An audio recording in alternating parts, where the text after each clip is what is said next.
Hey guys, welcome back to Rush the Field, your stop for the greatest sport on earth, college football. We just concluded the second round of the college football playoff. We gave it a little time, let the dust settle a little bit, let the emotions kind of flutter out of people's minds.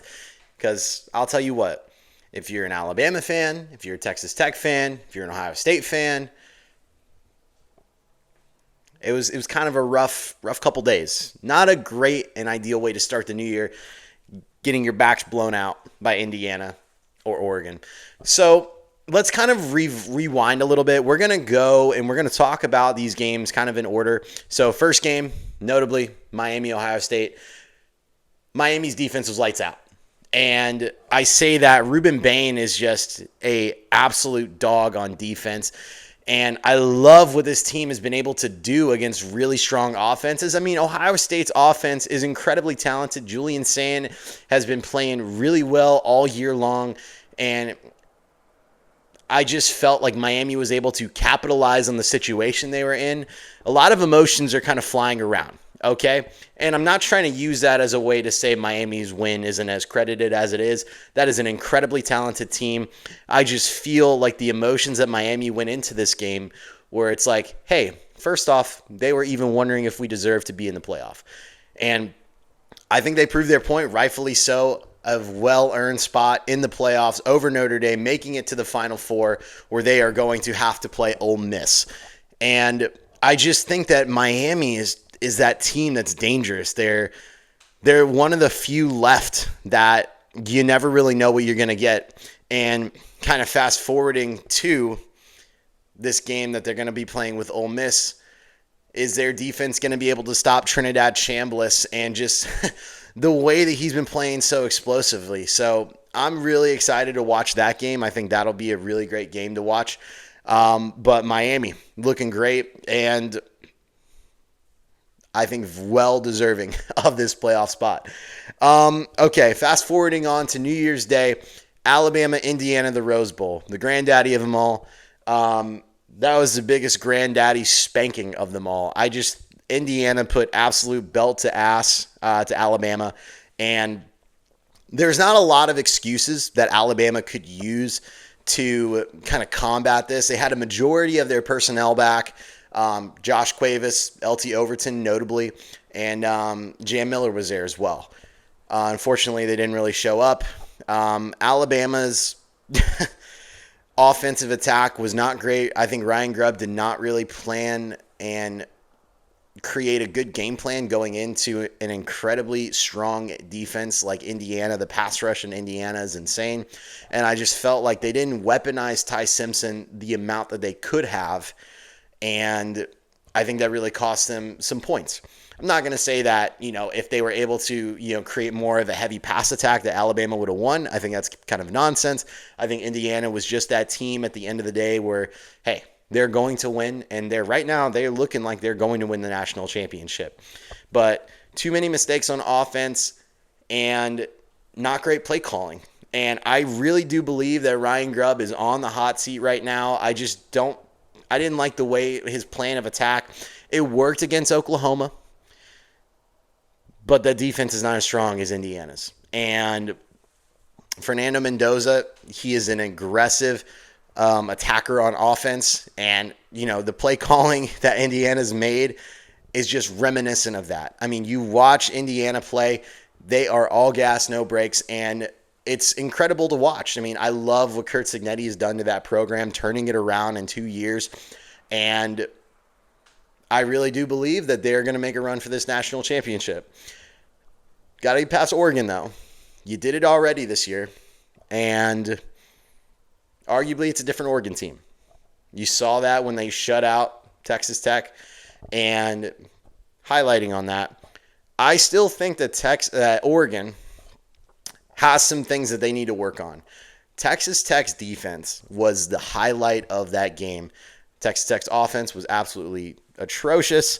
And I do believe that if their offense could have moved a little bit, they would have kept the game a little bit closer. But it was absolutely atrocious to watch that game. I just felt like they weren't even moving. And I want to say their first down conversions were under 10. Let me tell you right now. It was 10. 10 first down conversions throughout the entire game. While I got the phone out, let me read you some stats. 215 total yards on offense. Comparatively speaking to Oregon, that's not terrible. Oregon had 309. However, the passing from Dante Moore was great. And I felt like anytime they were trying to run the ball, Oregon, Texas Tech defense was just there. I mean, you saw a bunch of fourth down stops from Texas Tech's defense, and that is nothing to hang your hat up on. I mean, that is one of the best defenses in the country, a national championship defense, and they just got outplayed by Oregon, and their offense just didn't show up, and there is absolutely no discredit to that defense whatsoever. I think they played incredibly well. They played the best game that they could, only giving up the amount of points that they did, 22, I think. 23 points. I think they played well. And going into, this upcoming season, there's going to be a lot of changes offensively for Texas Tech. But they can hang their hat up on a high note. I think they played well. And, it was cool to see them make it into the college football playoff. Whew. All right. My favorite game of the week, Ole Miss, Georgia. I was falling asleep. I was in and out of sleep watching this game. And honestly, I wish I drank a caffeine drink because that game was absolutely amazing.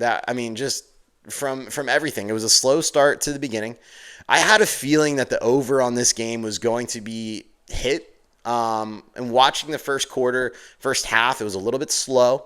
I think they scored a total of 22 points between the two teams going into the second half, and then ended up with a 39-32 game. And I think the biggest takeaway watching that game is watching Trinadad Chambliss show that he is not one-dimensional. He is incredibly athletic. Against a really stacked Georgia defense, he was able to scramble outside of the pocket, make insane plays, make insane throws that you wouldn't even think about, and really save the game.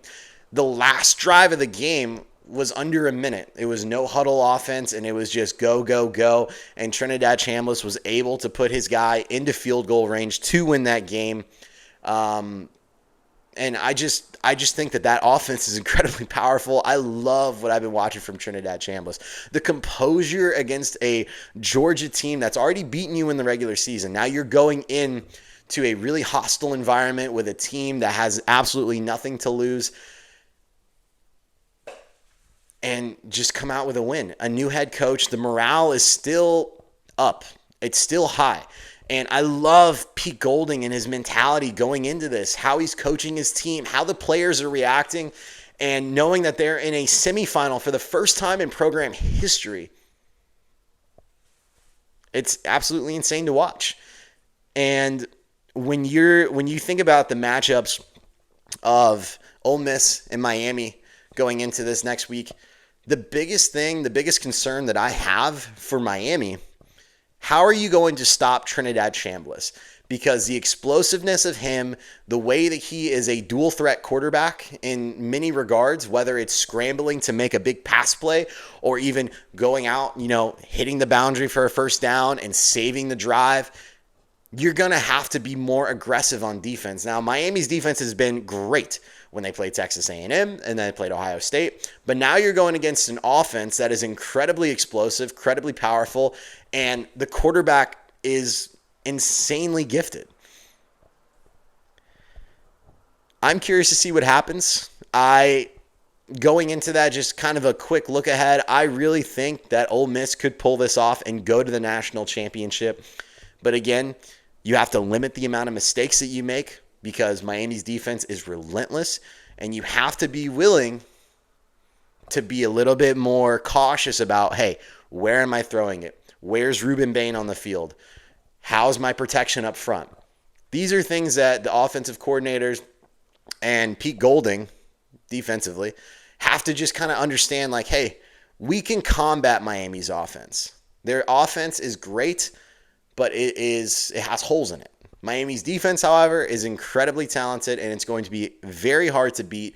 You have to play flawless ball if you want to make it to the national championship. I think it'll be a low-scoring game. Low scoring in regards to the Georgia-Ole Miss spread, but I like Ole Miss in this spot. I really like the story that Trinadad Chambliss has been playing, the Pete Golding story, Lane Kiffin leaving, also Lane Kiffin getting $500,000 because they beat Georgia. That's pretty wild to see. But get your payday. Whatever. I like it. Indiana, Oregon, kind of a quick look ahead on this one. I love Indiana. And I think they'll beat them twice. I really do. I don't really see Indiana slowing down at all. I think that this is just their run. This is their season. This is everything that they ever needed. It's kind of coming into fruition, and it's just been flawless. Indiana's game is the most well-rounded game in college football. And watching early on, the struggles that they had against Iowa or Penn State, you kind of you look at that, early in the season, and you kind of critique Indiana, you critique some of the things that they have.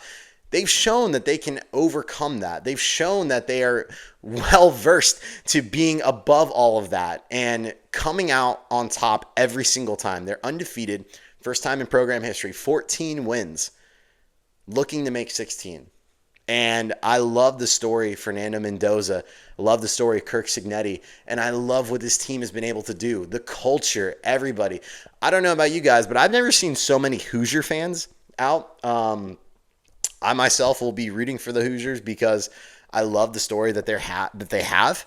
And I feel like this is it. I mean, just imagining the losingest program in college football history going on to be undefeated, win the national championship. I just love the story. And I love Dan Lanning, and I love Oregon. Dante Moore is incredibly talented, and the defense has really stepped up on Oregon's side.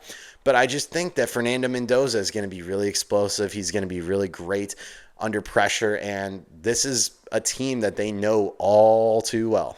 And I love what I'm seeing from them, and I'm going to take Indiana to go to the national championship and play Ole Miss. And for me personally, you're going to have two Heisman caliber quarterbacks, one of which has won the Heisman, versus Trinadad Chambliss, which arguably kind of late in the season, he's sprouting to be kind of a Heisman style quarterback. And it's going to be incredibly explosive, but I think Indiana is just going to come away with the win. I love the story here, and I'm on board 100%. But we have the semifinals going on next week. Until then, that is it for today. Thank you guys so much for tuning in. See you guys next time.